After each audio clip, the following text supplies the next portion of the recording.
This is a quick tutorial, how to find an ebook, brought to you by Robert R. Muntz Library from the University of Texas at Tyler.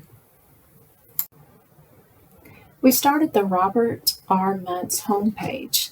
I'm going to use the swoop search for a broad topic search. Let's say we're interested in trust funds. An interesting detail to remember about swoop search is the variety and range of materials returned by the search engine, and in some cases, relevant and irrelevant returns. Be persistent and try different search terms when searching for an actual term paper.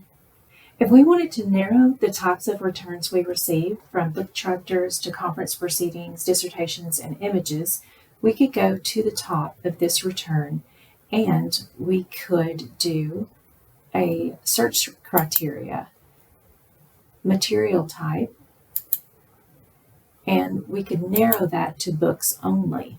Search again, and we could narrow it down to just books. And this tells us that these are open access and these are full text options. Okay, that was a quick tutorial on searching for ebooks. If you have any questions, contact your librarian at Robert R. Muntz Library. Thank you.